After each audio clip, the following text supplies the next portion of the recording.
पहले कराची की बात करेंगे, जिसके मुख्तलिफ इलाकों में वक्फे से बारिश का सिलसिला जारी है, जिसके बायस मौसम खुशगवार हो गया है। मजीद जानने के अपने नुमाइंदे मोनस अहमद ने हमें ज्वाइन किया है। मोनस, अपडेट कीजिएगा। देखिए, तकरीबन 17 घंटे के वक्फे के बाद दोबारा कराची के मुख्तलिफ इलाकों में बादल बरसने का सिलसिला शुरू हो चुका है। इस वक्त मैं ज़िला जनूबी में मौजूद हूँ। आए चुनरी के रोड से बिलमुकाबिल ये शाहराएँ हैं जहाँ पे बहुत सारे सरकारी और गैर सरकारी दफातर हैं। अगरचे सिंध हुकूमत की जानिब से आज छुट्टी का ऐलान किया गया है, लेकिन उसके बावजूद जो प्राइवेट ऑफिस हैं वहाँ पर भरपूर हाज़िरी है। और इसीलिए आज ये जो शहरी हैं उनकी जानिब से मुतालबा सामने आ रहा है कि बल्दिया उज़्मा कराची वाटर सीवरेज कॉरपोरेशन तमाम अमले को, तमाम मशीनरी को मुतहर्रिक रखे, ताकि जब बारिश अगर ये तेज़ भी होती है तो जो आए चुनरीगढ़ रोड और मुख्तलिफ मरकज़ी शाहराएँ हैं वहाँ से पानी की निकासी का इंतज़ाम फौरी तौर पर किया जा सके। आज ये दूसरा रोज़ है। इंतज़ामिया की जानिब से ये भी दावा किया जा रहा है कि तमाम अमले को और ख़ासतौर पर जो मशीनरी है, डी वाटरिंग पम्प्स हैं, उनको शाहराओं पर लाया गया है और उनसे काम भी किया जा रहा है। लेकिन बेशुमार इलाके ऐसे थे, इतने घंटे गुजरने के बावजूद भी मुख्तलिफ शाहराओं पर पानी ना सिर्फ मौजूद था बल्कि मुख्तलिफ अंडर पासिस में पानी मौजूद था। इसीलिए शहरियों को अभी भी तशवीश ज़रूर है, लेकिन इस वक्त मौसम बेतहाशा अच्छा देखा जा रहा है कराची में। और लोगों की कोशिश ये है कि कल जो परेशानी हुई है वो आज परेशानी ना उठानी पड़े, इस अच्छे मौसम को एंजॉय कर सकें। आपका बेहद शुक्रिया। वज़ीर आला सिंध मुराद अली शाह ने कराची के मुख्तलिफ इलाकों का दौरा किया और बारिश के बाद निकासी आब के इंतजामात का जायजा लिया। कुछ देर पहले उन्होंने मीडिया से गुफ्तगू भी की है, आपको दिखा देते हैं। आपने देखा होगा वाटर बोर्ड पहले प्रोविंशियल गवर्नमेंट के पास था, हमने मेयर के हवाले किए, जो सिंध हुकूमत के पास थी। लेकिन इसी तरीके से बाकी जो इदारे हैं हमने मेयर को इसमें नुमाइंदगी दी है, उससे ज़्यादा पहले से ज़्यादा एम्पावर किया है। और हम पहले भी तैयार थे, लेकिन उस वक्त वो तैयार नहीं थे रिस्पॉन्सिबिलिटी लेने के लिए। वो सिर्फ तैयार थे पैसे कितने दोगे, ये पुराने मेयर से। वो जब मेरे पास आते थे हम सिर्फ ये कहते कि हमें तो 200-400 मिलियन दे दें ताकि हम काम करें, कुछ काम करने के लिए और किसी के लिए नहीं। इस मेयर ने मुझसे ये नहीं कहा मुझे 200-400 मिलियन दे दो, अपने रिसोर्सेज बढ़ाएं। और जब कोई आदमी काम करते हैं तो उसको फिर मदद करने में दिल भी चाहता है और मज़ा भी आता है। ये साहब ये बताएंगे, वर्ल्ड बैंक ने 2000 अरब रुपए दिए हैं, प्लानिंग एक मिनट भाई, सुलेमान साहब आप बोल सीवरेज का सिस्टम अलग किया जाए और बरसाती अच्छा मैं आपको जवाब दूं ना। वर्ल्ड बैंक ने 1.6 बिलियन डॉलर्स का हमने पैकेज 2020 या 21 में, मुझे 20 में मंजूर कराया था। मैं यार एक चीज़ मुझे पता है, 1.6 बिलियन में से अभी तक 100 मिलियन डॉलर, 100 मिलियन कितने बनते हैं टोटल? चलिए 100 मिलियन का था ना टोटल, 92 में हम खर्च कर चुके 100 मिलियन, तो 2 अरब रुपए नंबर 1 नहीं दिए अभी तक 1.6। और वो काम मांगते हैं, ऐसे थोड़ी देते हैं कि पैसे दे दिए जाओ खर्च करो, वो कहते हैं। और इसी वजह से वाटर बोर्ड के अंदर कैपेसिटी बिल्डिंग हुई, वाटर बोर्ड का हमने वाटर बोर्ड को तोड़ के वाटर कॉरपोरेशन बनाई, प्राइवेट सेक्टर से लोग लिए।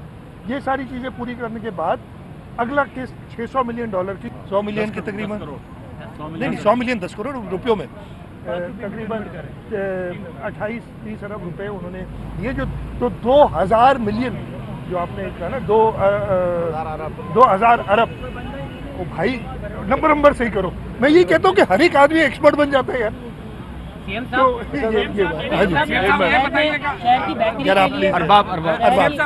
आपसे भी ले लूँगा सवाल। बताइएगा कि आप तो KMC अपना हिसाब या आप तो अपना हिसाब दे रहे हैं, इस शहर में जो है वो टाउन नाज़मीन या टाउन चेयरमैन बाअसर भी हैं और बाअख्तियार भी है। शहर में 13 टाउन ऐसे हैं जिनका ताल्लुक जमात इस्लामी से है, और इस वक्त जितने बहुत सारे टाउन जिनकी फुटेजेस चल रही हैं वहाँ पर पीपल्स पार्टी का कोई टाउन चेयरमैन नहीं है। अच्छा बात सुने, मगर वही कह रहे हैं कि आपने कराची को तबाह किया। अरबाब आप जो कर लो, मैं किसी पे तनकीद नहीं करूंगा, ठीक है? मैं तो मैं कर रहे हैं करे ना यार, मैं तो आप भी कर रहे हो, सारी मीडिया, तो वो तो शौक है ना, वो करे। हम तनकीद लेने के लिए बर्दाश्त तैयार हैं। मैं किसी पे तनकीद नहीं करूँगा, मैं सिर्फ उनसे ये रिक्वेस्ट करूँगा कि हर एक आदमी जो जिम्मेदारी उसकी है उस पर काम करे। जब फॉर एग्ज़ाम्पल मैं आपको बताता हूँ, कल मैंने जो मीटिंग रात को की थी, आज भी की है, एक बात निकली थी। जब 2020 में और फिर 22 में आया थी बरसात, 20 में सबसे ज़्यादा बरसात आई थी कराची में, हम निकले थे उस वक्त DMC साउथ जो थी उसकी मशीनरी वगैरह रोड पे नज़र आई थी बहुत जगह। इस दफ़े मुझे नज़र कम आई और मैंने सवालात उठाए। वो कहें जी टाउन बन गए, टाउनों में बट गई, ये सारे इश्यूज हुए। तो मैं सबसे यही कहूँगा कि तनकीद भले करें यार, तनकीद जो करनी हो हम पे करें, काम तो करें, वो अपना काम सब करते रहे, हम तनकीद नहीं करेंगे। एक मिनट सुलेमान साहब, नैरेटिव बिल्डिंग जो आपका गिला लग रहा है, बताएं मुझे लग रहा है कि नैरेटिव बिल्डिंग में कोई प्रॉब्लम है। ये जो कल बारिशें हुई तो हमने देखा कि सईद साहब, शर्जील साहब, मेयर साहब तो थे, लेकिन इतनी बड़ी एक फौज है तर्जुमानों की, वो कहाँ थी? पहला सवाल। दूसरा सर ये कि आप लोग अब जो बारिश हो रही है और आप एक पॉजिटिव माइंड के आदमी, हम देखते हैं कि हमेशा सॉल्यूशंस ओरिएंटेड जवाब देते हैं, तो अब सॉल्यूशन क्या है? कोई एक्सपेंशन करेंगे, मैं बताता हूँ, नहीं मैं बताता हूँ। देखिए मैंने बड़ी एक तो आपका मैं फिर कहता हूँ कि आपने कहा फलाना कहाँ है, फलाना कहाँ है, आपने खुद बताया जो रिस्पॉन्सिबल लोग हैं, मेयर भी रोड पे थे, सईद गनी साहब मिनिस्टर लोकल गवर्नमेंट थे, हमारी पूरी लोकल गवर्नमेंट के हमारी डिप्टी कमिश्नर्स रोड पे थे, मैंने ये सारा बताया, बाकी लोग भी थे।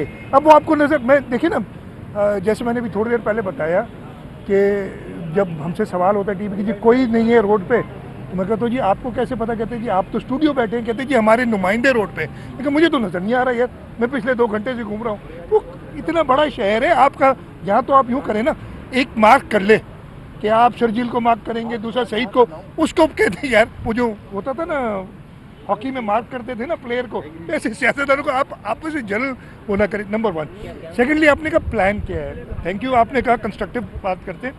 मैंने थोड़ी देर पहले बताया कराची की जो आप महीने की बारिश देखें ना, तो अगस्त के महीने की मैं बात कर रहा हूँ, हिस्टोरिकली 2 से 3 मिलीमीटर बारिश होती है और जो बड़ी बारिश कहलाती है वो 30 मिलीमीटर होती है। अब आप ज़्यादा से ज़्यादा इसी डिज़ाइन पे करते हैं, आप you do not design for 100 millimetre an hour, इसलिए कि वो आप कर नहीं सकेंगे। कहना बड़ा आसान है, पूरा कराची खोदना पड़ेगा दोबारा, आप नहीं कर सकते। चले आपके पास कहीं से रिसोर्सेज आ भी गए तो आपको 100 मिलीमीटर के लिए डिज़ाइन करने के लिए 2-3 साल चाहिए, पूरा कराची खोद, कहीं से पैसे आ भी जाए। संडे काम कर लेते इस दफ़े अगर आपका था, लेकिन लोग घर से आज निकले, फिर ट्रैफिक जैम, आप हमारे साथ ही थे, मैं भी ट्रैफिक जैम में चलता हुआ आ रहा था। तो ये क्यों हुआ, हर एक को रियलाइज़ करना चाहिए। मैंने आज इंतज़ामिया को भी जो हिदायत दी वो यही कहा था, मैंने एक और बात कही आज जो कि इन्होंने की अभी, और फिर उसको हम मॉडिफाई भी करते रहे। मैंने कहा ये जो आपके लो लाइंग एरिया शारा फैसल पे जहाँ कल गाड़ियाँ डूबी थी या जहाँ पे भी है, उनको बंद कर दिया करो जब तेज़ बारिश आए, डाइवर्शंस दो, लोग ज़रा इधर उधर डूबेंगे तो नहीं। और आज हमने किया, आपने देखा होगा, बंद किया था हमने थोड़ी देर के लिए, बारिश रुक गई, देखा क्लियर है, छोड़ा ट्रैफिक को। तो ये होती है management during in terms of increasing the capacity. जैसे मेरे भाई ने कहा, हमारा प्रोग्राम है, हमारी जो स्टडी हुई थी वर्ल्ड बैंक के साथ कराची के ऊपर, इसमें हर जगह पे हमने जो गैप्स थे वो आइडेंटिफाई किए थे, उसी के अंदर $1.6 बिलियन, यानी बिलियन हो गया 300, तकरीबन 500 अरब रुपए, 2000 तो फिर भी नहीं आए, 500 अरब रुपए का हमारे पास एक फैसिलिटी है जिसमें से अभी तक 30 अरब रुपए खर्च हुए। ठीक है जी, अब उसका जो फेज़ 2 है जिसमें 600 मिलियन है, 600 मिलियन कितने हो गए यार, 500 हो गए, 100, तकरीबन 150, 180 अरब रुपए अभी हमारे पास। एक तो ये नंबर जो है ना प्लीज़ क्लियर करें, उस पर हमारी, अच्छा वो ये आपके जो इंटरनेशनल एजेंसीज ऐसे नहीं दे देते, जैसे मैंने भी कहा था पैसे ले लो और ख़र्च करो जहाँ करना है। ठीक है, हमारी इस वक्त जो में मेजर प्रॉब्लम अभी आएगा, और क्रिटिसिज्म उस पर ही होगा, जायज़ भी है, भले हो और हम उस पर कोशिश करेंगे। हमारी इस पर बारिश की वजह से नहीं, एक सेकंड सुएज जो है वो अगली बारिश एक मिनट यार, मैंने इतनी बात कही, आप नहीं सुने तो मैं जवाब नहीं दे सकता। इतनी मैंने बात की, सुएज जो है उसकी संक हो जाती है पाइप्स हमारी, ये इशू आएंगे इतनी बारिश। एक बहुत बड़ा इशू है जिस पे मैंने आज नाराज़गी का इजहार भी किया है, पहले भी किया है, जो हमारी रोड कटिंग की इजाज़तें हर इदारा दे देते हैं। उसकी वजह से आपने जो नेगेटिव देखी है विजुअल्स, वो यही है कि अनफॉर्चुनेटली कोई मोटरसाइकिल, कोई गाड़ी वो गढ़ों में गिर गई। वो क्या है, रोड कटिंग की इजाज़त हर इदारा, चाहे कंटोनमेंट हो, चाहे KPT हो, चाहे टाउन्स हो, चाहे KMC हो, वो अपनी अपनी तरीके से दे रहा था। उस पर हमने पहले भी बात की थी कि एक सेंट्रल अथॉरिटी बननी चाहिए ताकि वो रोड कटिंग के प्रॉपर पैसे ले और वो उधर ही खर्च हो। इधर उधर भी हो जाते हैं, हमें कहीं पता ही चलिए। ये इश्यूज भी हैं जिनको हमने रिजॉल्व करना है, इनको देखेंगे। फिर एक सवाल ले लें।